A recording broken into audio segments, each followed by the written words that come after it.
Hello, I'm David Chaston with 90 at 9, brought to you by interest.co.nz. This week, get everything you need to know in 90 seconds to 9 o'clock.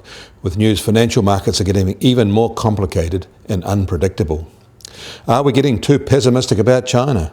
Recently, some well-known investors like Kyle Bass and George Soros have been talking their book.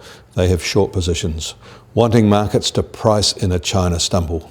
But a long-term China bear now thinks the drum beating has gone way too far. Jim Walker says the biggest risk is now being too pessimistic. Yesterday, the Japanese yen climbed to its strongest level against the Kiwi dollar since late 2012, after the Bank of Japan left its monetary policy unchanged. This is the latest sign of how the risk from Britain's Brexit vote is tying global policymakers' hands. And that got even more complicated with the murder of a left-wing English politician on the campaign trail. The attacker was probably motivated by anti-immigrant views rather than more general political issues.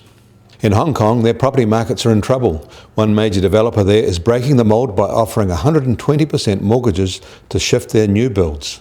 They do require security over other property, but still, this is a sign of desperation and what can happen when markets turn.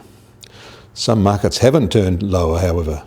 Vancouver, Canada is still rising at a phenomenal rate, up 32% in volume from a year ago on the back of a construction boom that is addressing latent demand. Average prices are up 16% at the same time to an eye-watering $1.154 million. When latent demand is left to fester and build over many years, addressing it can throw up unexpected outcomes.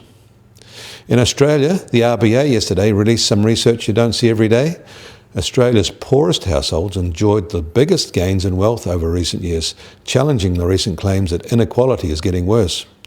They found the bottom 20% saw their wealth increase by more than 21% between 2010 and 2014. However, the middle classes saw almost no real growth in wealth, and those in the top 20% actually suffered a drop. The main driver of these shifts was their country's compulsory employer-paid superannuation program. The benchmark US Treasury 10-year yield has slipped further today and is now down to 1.56%. Yesterday we saw local swap rates fall, and they start today with the 1 to 5 curve at 14 basis points and the 2-10 at 47 basis points, both the flattest since May 2015, and prior to that you have to go back to 2008 to get a yield curve this flat.